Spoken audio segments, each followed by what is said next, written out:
Streaming worldwide from the Klamath Sports Network studios in Klamath Falls, it's time for the KSN Underground Podcast with Brian Gailey.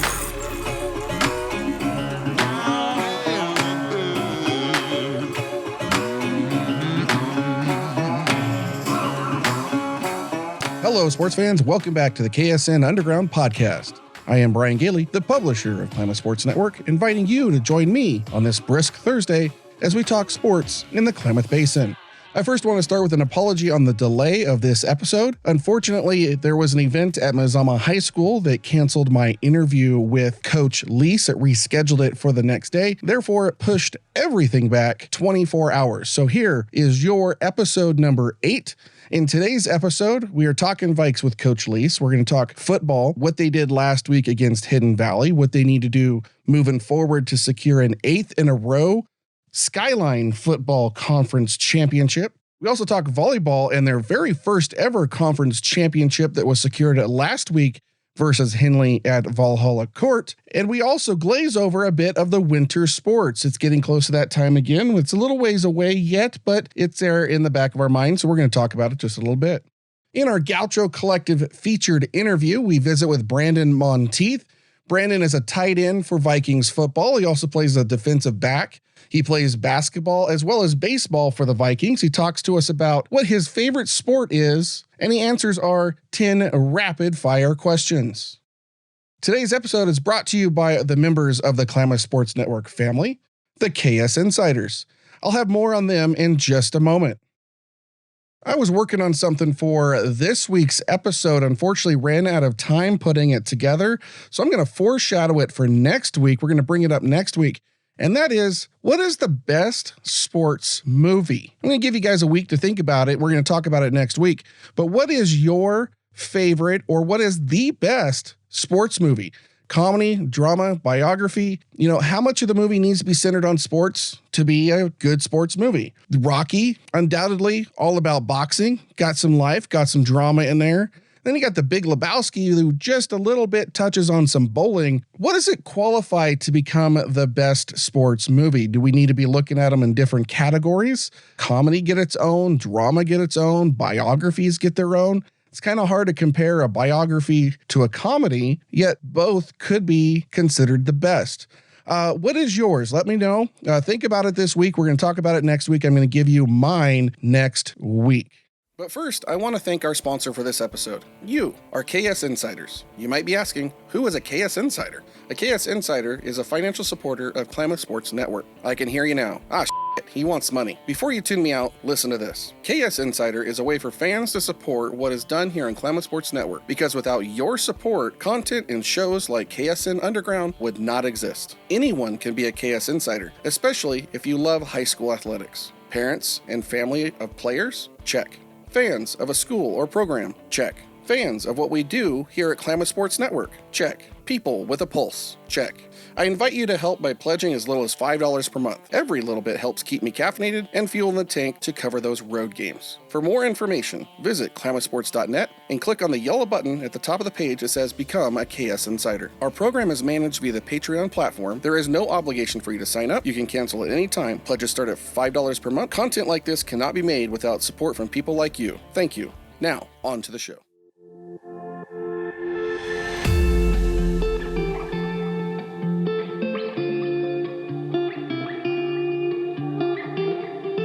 Welcome back to the KSN Underground Podcast. I appreciate you listening here on this brisk October evening.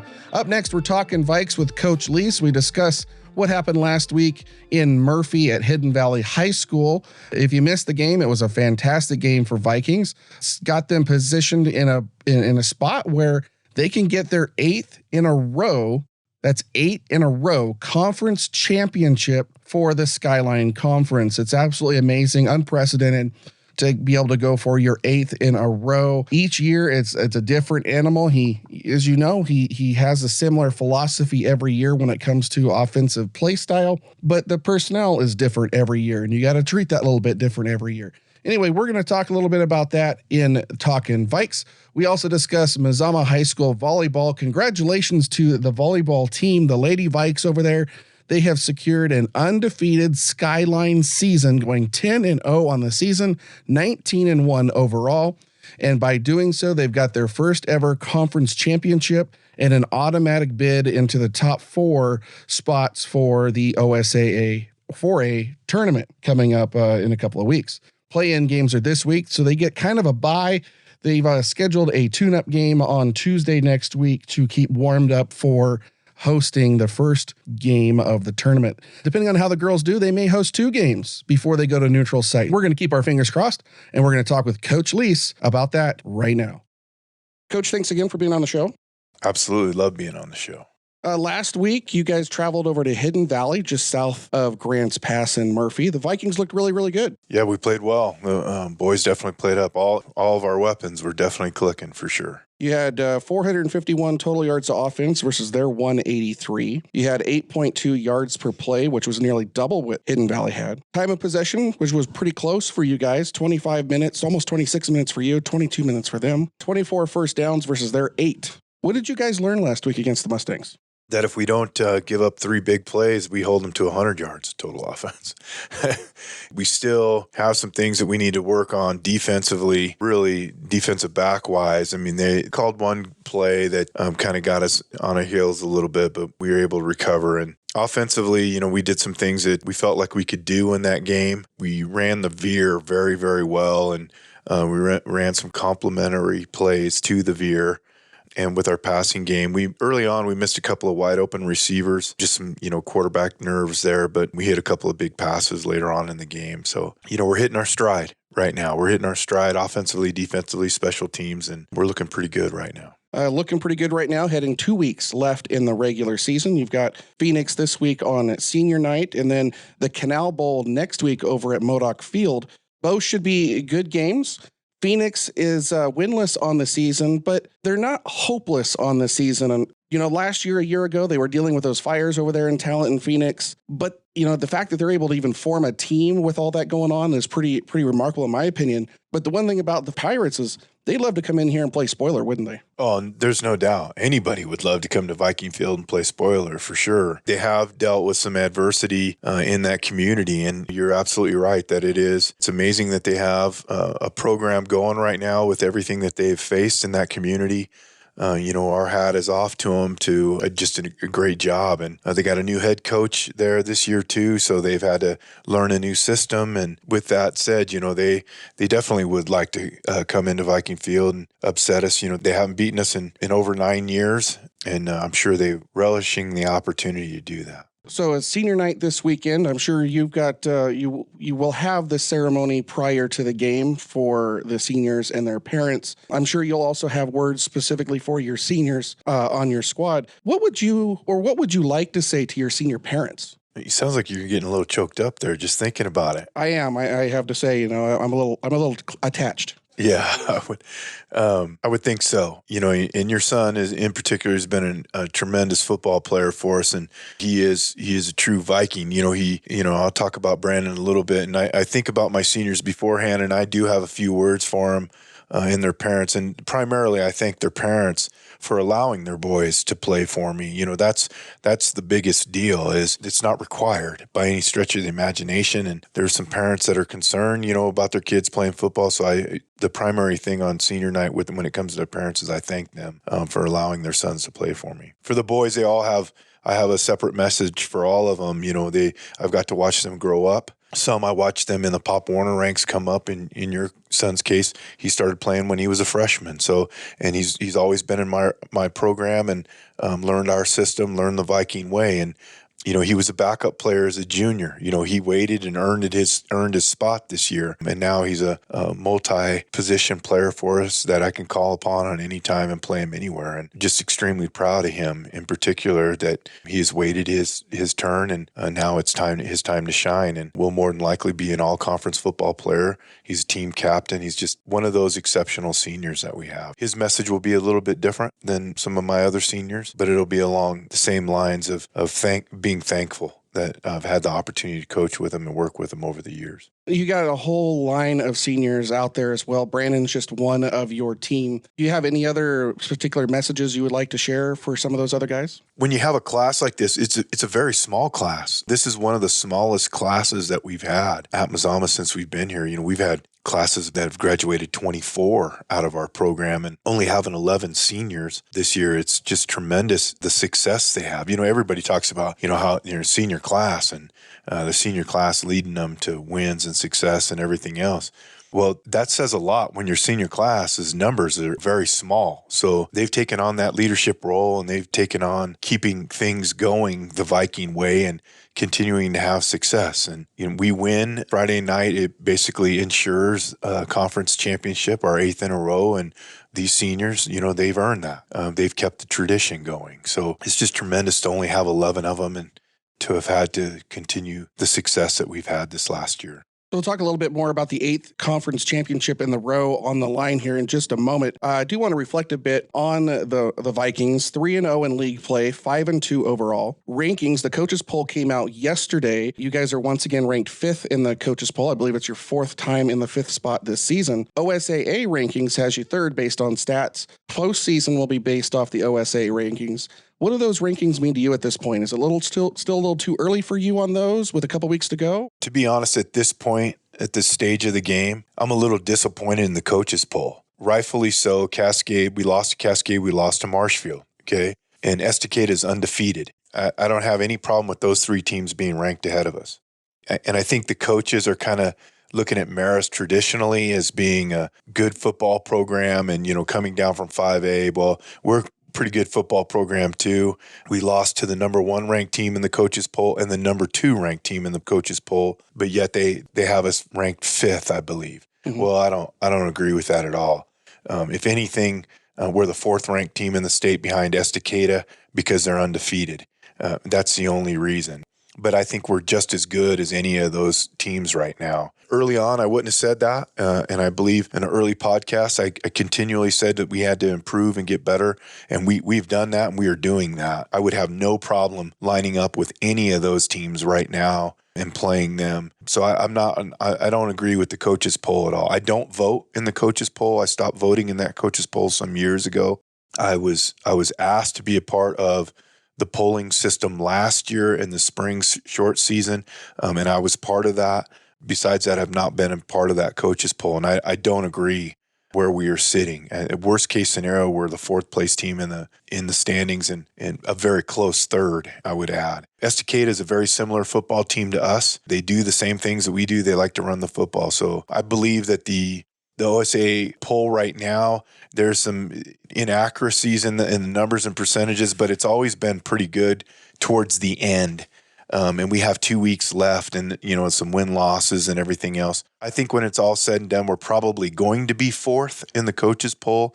I believe Estacada, Cascade, and Marshfield will be ahead of us, rightfully so, because of them all 3 being undefeated and the opponents they play.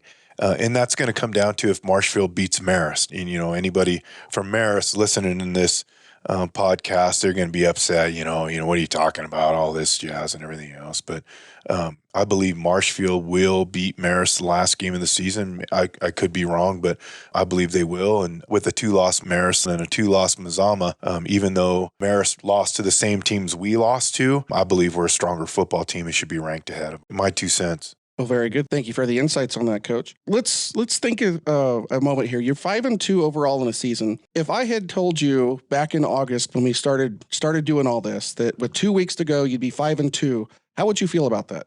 I would feel okay. I knew coming into this season, and I've said this before, that we were going to have a lot of work to do, and I embraced that. And we've put in the work. We had, some losses, in the preseason, and I knew that if we came out undefeated in the preseason with the type of preseason that we had, there's no doubt that Mazama is a total title contender. But if we developed, we'd also be in that same realm of things. And that first month of the season was tough, and we didn't know, how well we would come together. And the biggest thing for us is not the X's and O's. It's not. It's coming together as a team. We graduated so many kids that have played together for so many years, and they bonded, they gelled, and they came together and they became a team.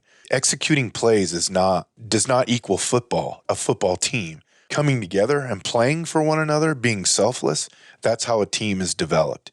And we did not have camp and spring football and everything else to get those guys together, to spend that time together, to develop together. It was all shoved together in August. You're seeing the results of these boys becoming a team. We weren't a team at the beginning. When we played Marshville, we were not a team. We were a bunch of individuals trying to figure it out. Well, as you have said before, you were still figuring out personnel. Absolutely. And they're trying to figure out their roles, how they would play, where they would play, hell, who to block. Now they have all the X's and O's figured out. Now they know, okay, I got to get this done to make this happen. I got to do my job. I got to take care of this. And at the beginning, we had a lot of freelancing going on, trying to do other people's jobs because there wasn't a trust there. There's a non-trust factor, or there was a factor of not believing that their teammates are going to do the job. Well, that's changed.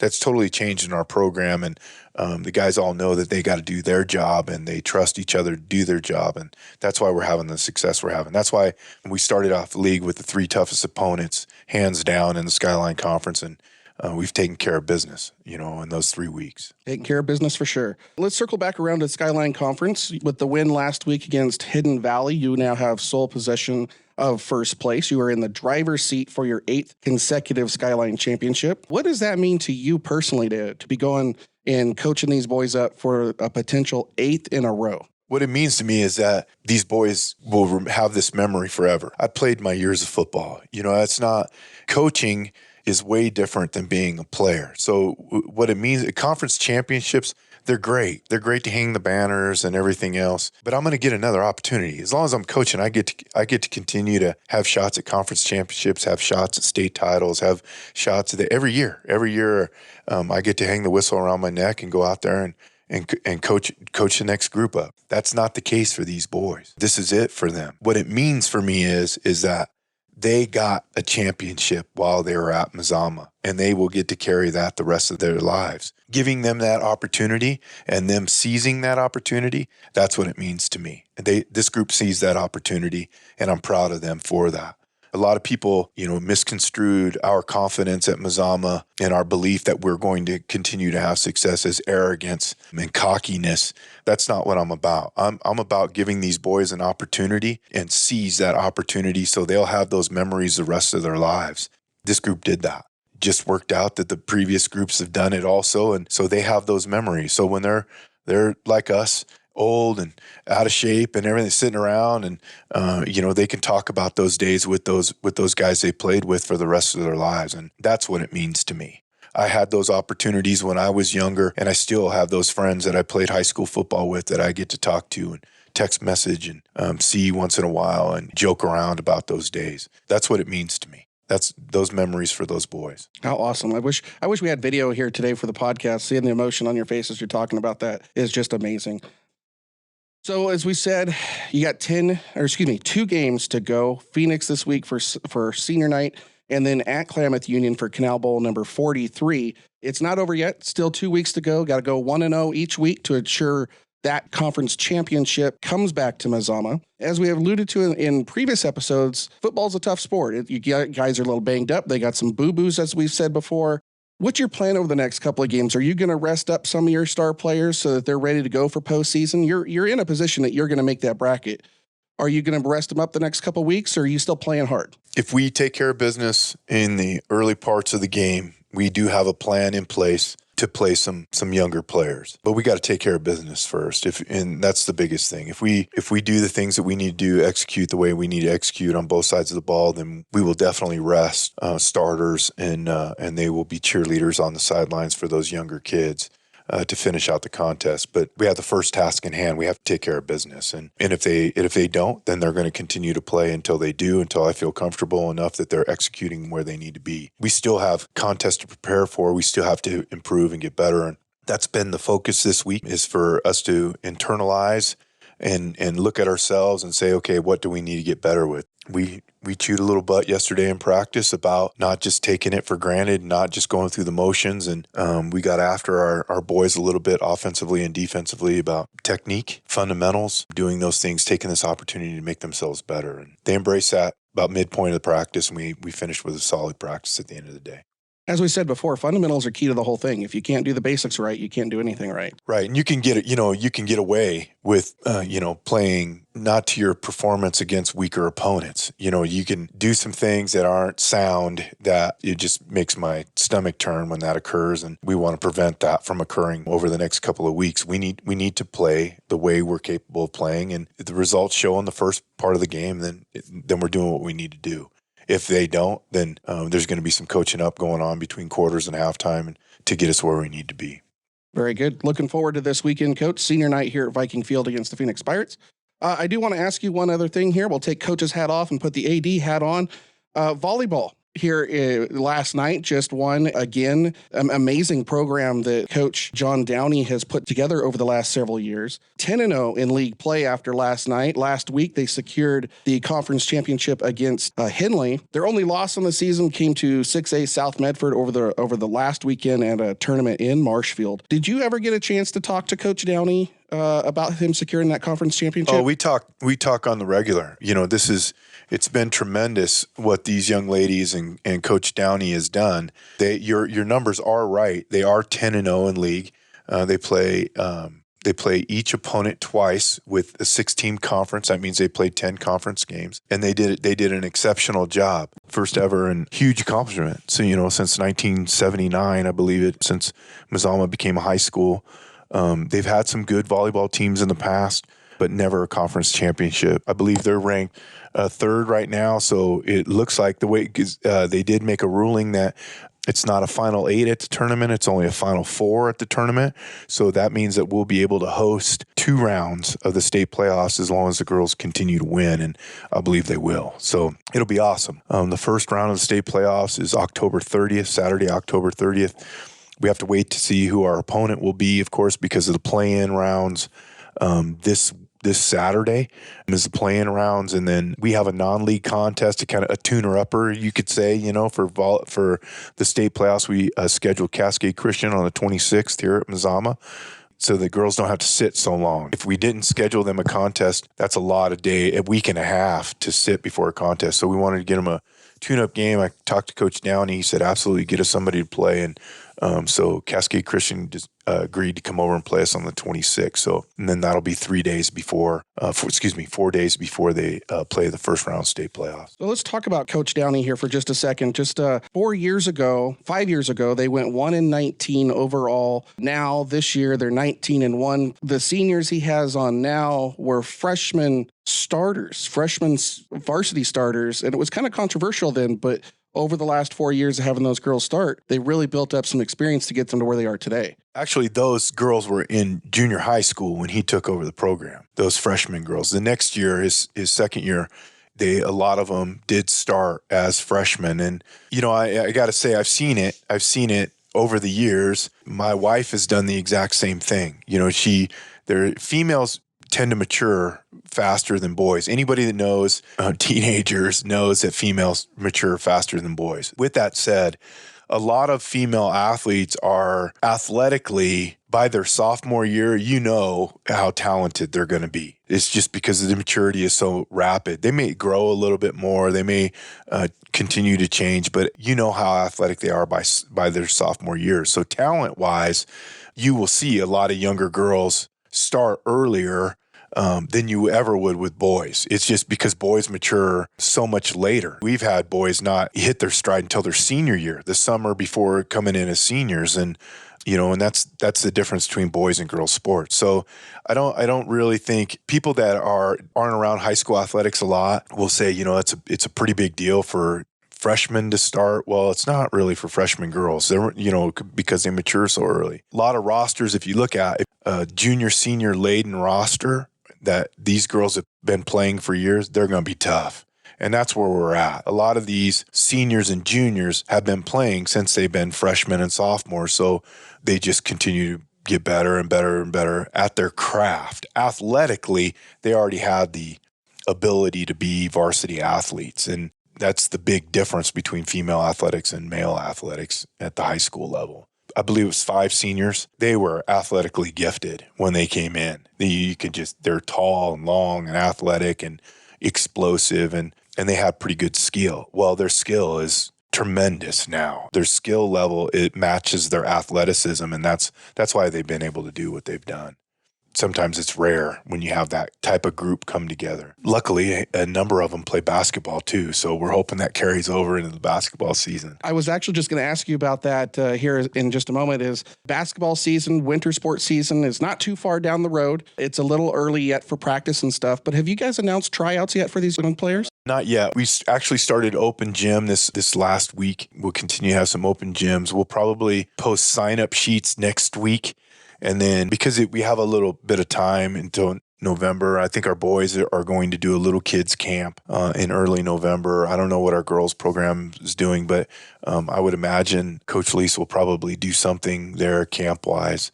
And then we'll get started that week in November when tryouts start. I got my calendar right here. It'll be the 15th. The 15th of November is the first official day of winter sports for the OSAA.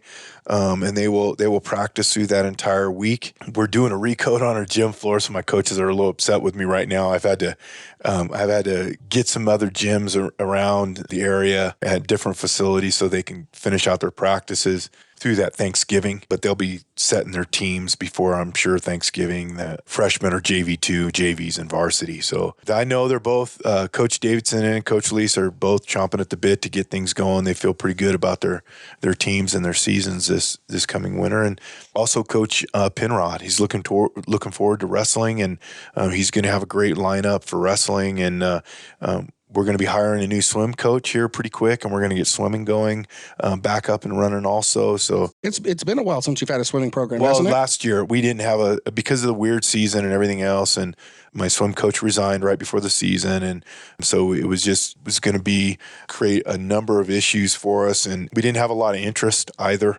Last year we only had a couple of kids that wanted to swim, so we just decided not to have a swim team last year. And this year we have quite a bit of interest, and I have some pretty good candidates to be our swim coaches. So pretty excited about it, and we'll make that announcement in a week or so for swimming also. So winter sports is going to be off and running here pretty soon. I'm pretty excited about it. I'm looking forward to some good success during the winter sports season. Always looking for some competitive teams as well. So, Coach, thank you very much for your time here today. Is there anything else you'd like to add before we wrap up? No, just go Vikes. Go Vikes. Thank you, Coach. We'll see you this week. You bet. Thank you, Coach Lease, for taking time out of your busy day to chat with us about Vikings, about the volleyball, about football, about winter sports. Lots of cool things on the horizon for Viking fans. Hey, if you've got a question for Coach Lease that we haven't discussed so far this year, go ahead and send me an email on that. It's info@klamathsportsnetwork.com. info@klamathsportsnetwork.com. I'd love to hear your questions or see your questions, read your questions, and maybe we can take one or two of those to Coach Lease and see if we can get an answer for you. Located at 11th and Main in downtown Klamath Falls, Gaucho Collective provides a fun and modern atmosphere for business owners and freelancers looking to grow their current presence or expand out of a home office. Gauchos are diverse, including those from higher education, internet and web development, photography, and marketing, just to name a few. Gaucho Collective engages entrepreneurs in ways that traditional offices cannot, through an open concept with a variety of semi-private and private spaces to suit all your business and collaborative needs. Amenities include flexible workspace options, fast and secure internet, document printing, kitchenette, utilities, conference room, hot coffee, and so much more. Gaucho is even a great option for students looking to study off campus. Community, collaboration, co-working. Your new office is waiting at Gaucho Collective. Learn more and become a member at gauchocollective.com. That's gauchocollective.com.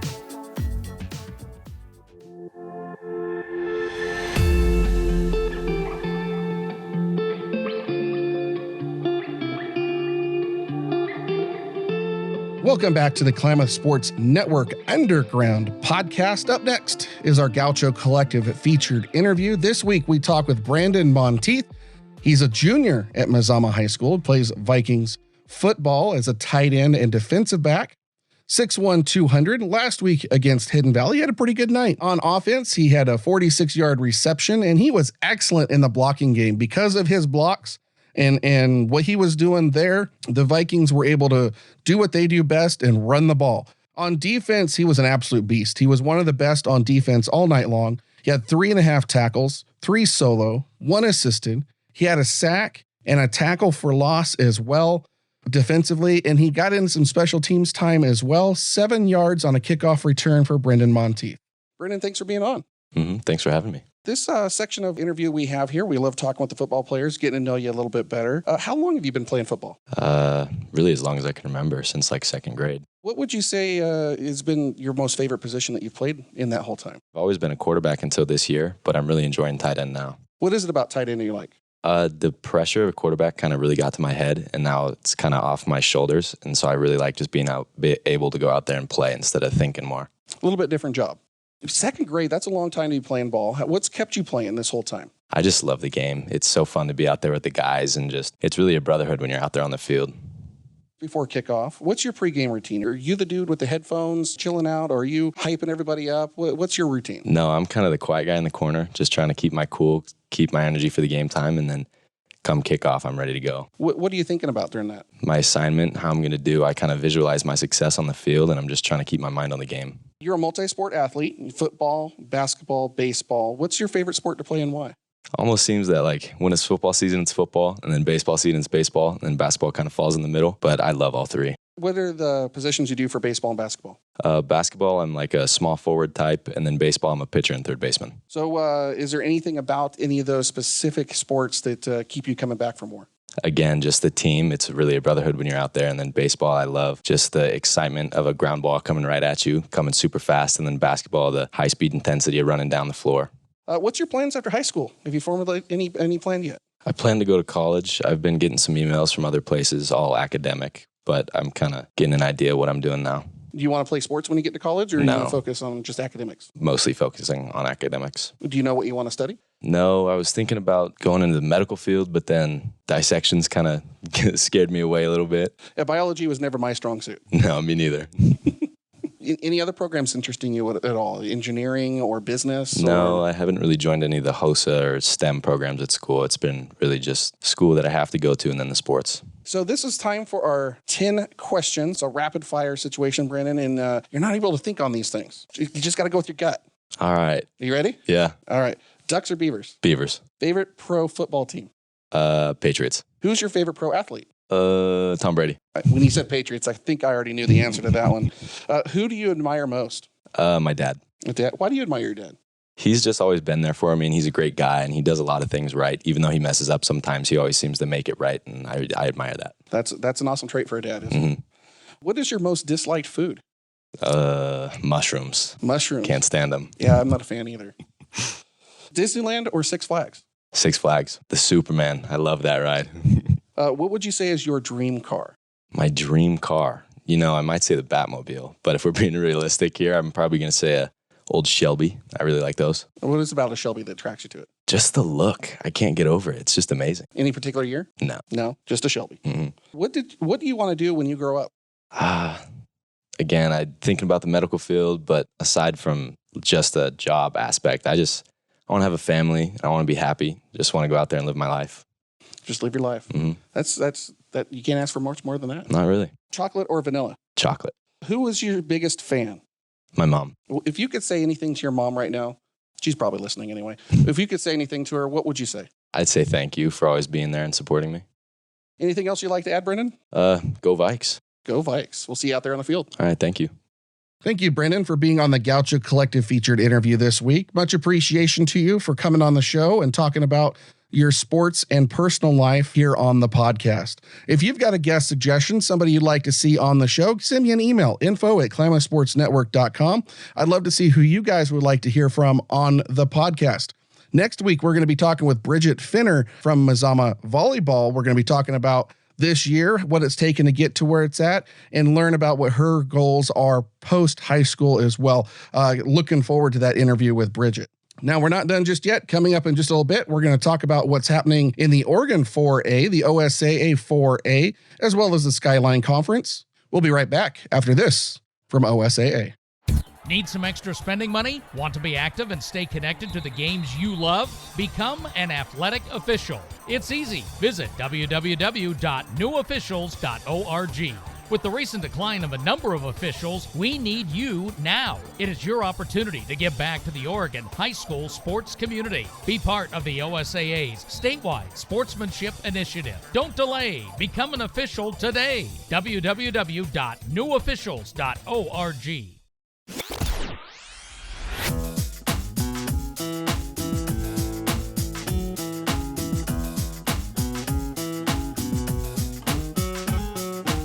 Welcome back once again to the KSN Underground Podcast.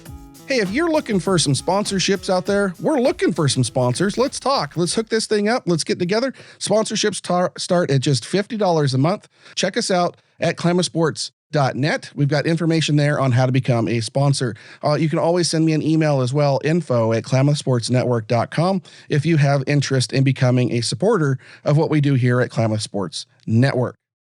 Now, taking a look at the OSAA throughout the state on the coaches poll, there's two different rankings out there. There's the coaches poll ranking and there's the OSAA ranking. We've talked a bit about both of those in the podcast this season.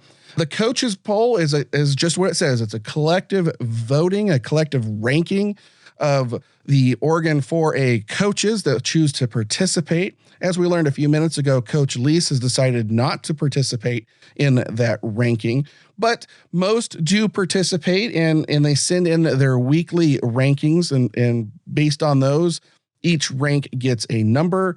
Total numbers are then added up and then they list out everybody from there. Now, taking a look at the top 10 in the coaches poll, Marshfield, who is 9-0 on this season.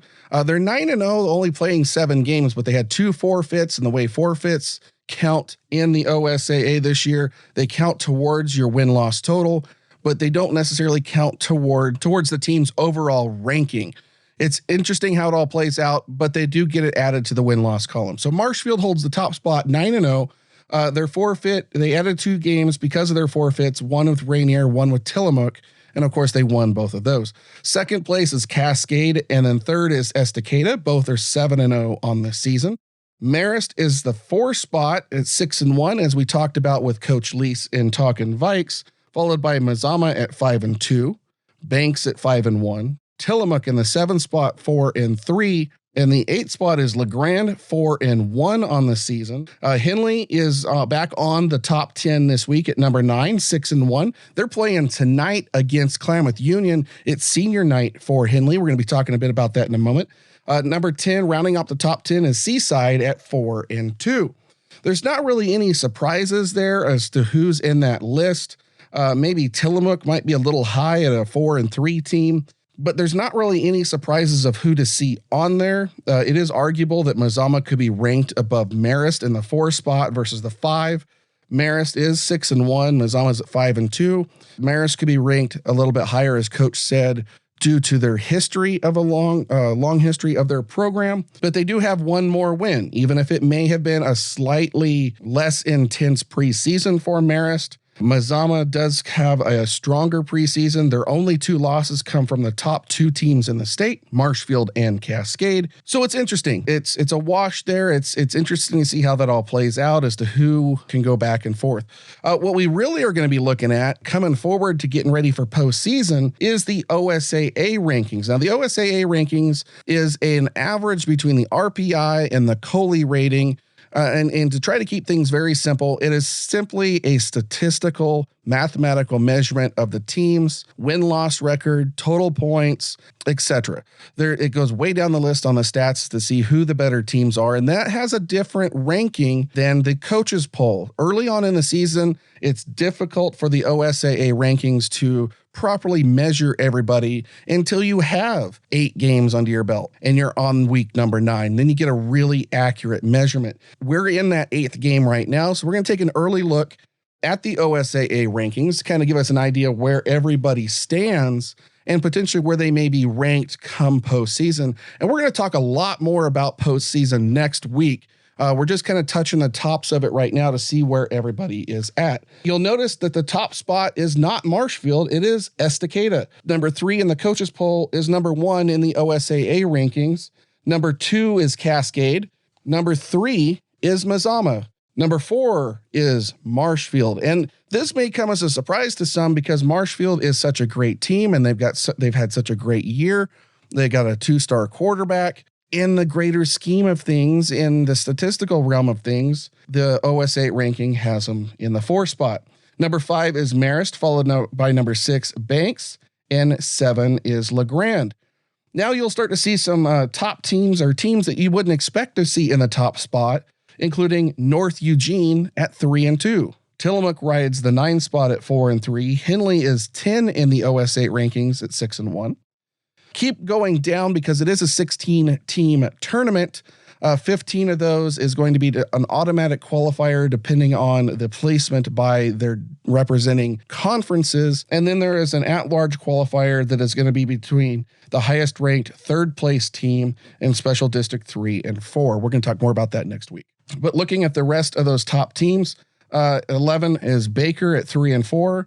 12 is North Valley at 5-3. Gladstone 3-4. They're below 500, but ranked 13 in the OSAA. Number 14, Hidden Valley at 4-2. Then Seaside at 4-2. And then the 16 spot is Staten at 3-4. Kind of gives you an idea of the top 16 as they look 2 weeks away from the end of regular season play. Rankings will freeze on October 30th after the final game is played in the regular season.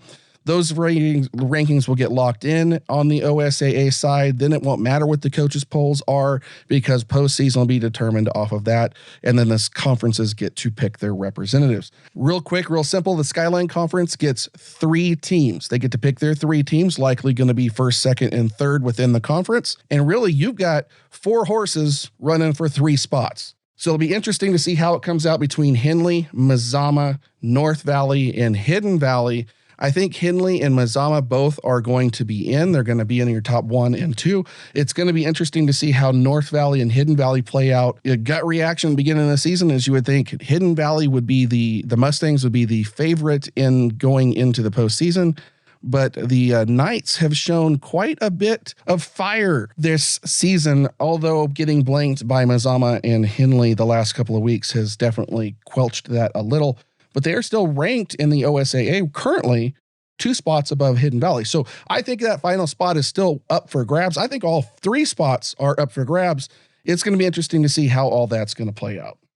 Taking a look at the Skyline here tonight. Skyline play this week starts tonight at Henley. Klamath Union comes over to Henley and faces them on their senior night. It's going to be a great game over there. I'm going to hope to get over there, wrap this up, get over there real quick so we can catch that game as well. Phoenix, as we said, goes to Mazama. It is their senior night. And maybe the deciding factor, I just mentioned it, Hidden Valley, North Valley, the wild card. Well, Hidden Valley plays at North Valley, and the winner of that game may end up taking the driver's seat in that 3 spot over in the Skyline. And speaking of where does everybody sit in the Skyline, Mazama is 3-0 in first place. Henley and Hidden Valley are tied at 2-1. North Valley and Klamath Union are tied at 1-2. And Phoenix has the 6th spot, 0-3. They're the ones traveling over to play Mazama tomorrow. As we wrap up this episode number 8 of the KSN Underground Podcast, I want to thank each and every one of you for listening in this week.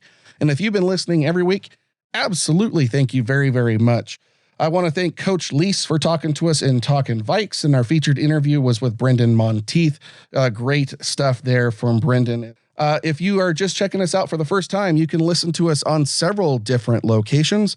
We have video up on Facebook as well as YouTube, and you can listen on your favorite podcast apps, including Spotify, Apple Podcasts, Google Podcasts, and so many others. New this week, we've been added to iHeartRadio. So if you're loving one of those podcasts apps more than another, you can check us out there as well. So brand new on iHeartRadio this week. I'd love to have engagement with you guys. I know it's kind of hard on a podcast. If you're at a place where you can like, comment, and subscribe and do all that fun jazz, do that. Comment. I'd love to see what you guys think of the show, what your suggestions are. And if you're not in a place where you can comment directly on it, you can send me an email, info@klamathsportsnetwork.com. On behalf of my guests, Coach Vic Lease and Brendon Monteith, I am Brian Gailey, and we will see you at the game.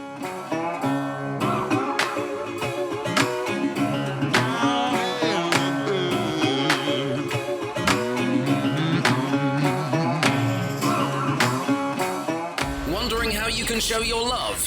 Head over now to Facebook and drop a like. Want to see some more of us? Head over and meet us on Instagram.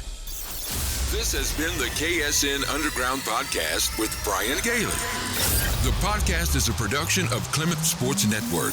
Join the game at klamathsports.net.